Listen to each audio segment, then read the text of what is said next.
This is week 4 of Creatures of Fantasy series. This week, we'll be looking at shapeshifters. Sun's Blood is a webcomic by Yang Seonghyeon and it is not for children due to some graphic scenes. This yaoi follows Gabriel, a priest who must battle his night creature temptations. His other love interest is Silo, a werewolf. While the story does largely focus on Gabriel's inner turmoil, there are strong secondary plots such as the children who miraculously come out of comas, the mysterious pendant with possible magical properties, and the vampire hunters circling this little town. If you're thinking that this is your typical sexy vampire versus sexy werewolf story, with a human character in the middle, you're not wrong, but it's neither that simple nor that boring. The vampires are more sinister, and the werewolves more secretive. As is typical of older vampire stories, this has the themes of lust versus chastity, but quickly moves to fighting temptations for survival of the self and others. All the while, there are some pretty scary panels and cool exorcism scenes. The pace is a little slow for my taste, but at least there are already over 30 chapters. The only other issue is that Gabriel is a little too flat of a character. Yeah, he's an adorable cinnamon roll, but he lacks a distinct personality, unlike his romantic interests. Ever wonder what would happen should aliens invade the Earth? Well, this 1988 12-volume manga explores this idea in a unique way.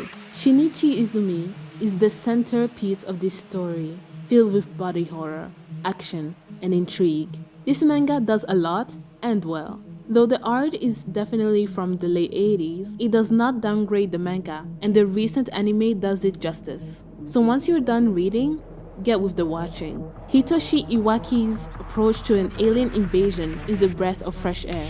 Though if you are prone to anxiety, especially in these weird times, wait a bit before starting this manga. Otherwise, enjoy. Technically, this is but a part of a volume of interpretations of Franz Kafka's famous works. If you want to be 200 IQ but are too lazy to do anything, read this. This Henshin is not to be confused with a manga with the same title but wildly different premise. This manga is faithful in its adaptation of European characters in a European setting. The body horror is disturbing to say the least, and it slowly creeps on you, lingering under your skin. If you're not one for classic literature, this is a happy compromise. Also known as To Your Eternity or To You the Immortal, Fumetsu no Anata is 12 volumes of melancholy. But what did we expect from Yokoshitoki Ouima, the mangaka behind A Silent Voice? This particular story is about a ball of matter that can imitate inanimate objects and living beings, picking a new form once it finds something with a stronger drive or something. At the heart of the story seems to be the questions: what makes a thing or a person? And at what point does imitation become being? This is clearly a glow-up from A Silent Voice. The art is beautiful, intricate, and perfect to convey the themes of abandonment, change, and grief. And what makes this even better is how original this all feels. From the way that fantastical creatures are drawn to how tropes are imagined. This shonen is getting a 20-episode anime adaptation by Brains Base in April 2021, if the release is not rescheduled again. Coyote is a Romeo and Juliet urban fantasy by Ranmaru Zaria.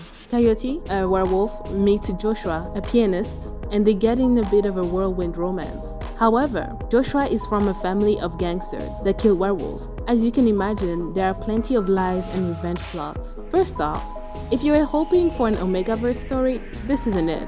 But you should read this manga even if it's just for the art. The facial expressions are detailed and evocative, and the urban landscapes are well rendered. Still, I can't ignore 3 of this manga's problems. 1. Flat characters. Though it's true that in the second volume both Joshua and Coyote get fleshed out, but that's me being generous. We also get their backstory, which is not enough. At the end of the day, they're just a shy uke and bold seme pair. 2. Plot hole. It's not well established whether what the gangsters do to the werewolves is out of attrition, revenge, or for profit. While that could be excused as every side thinking they are the hero, it doesn't seem consistent enough for us, the audience, to understand who's lying and so who we should empathize with. 3. Same face. Zaria keeps drawing the same pair over and over and over again. It's not a problem for this manga. In fact, the characters in Coyote are easily recognizable. But when you try to read their other works, it might get annoying. Though this manga has some issues and only has 2 volumes and a drama CD and isn't finished, at the end of the day, the plot, art, and romance hold up so well, it's definitely worth checking out. These were manga reviews featuring shapeshifters.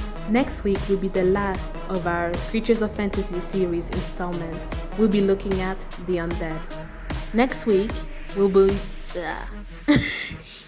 Stop looking at me.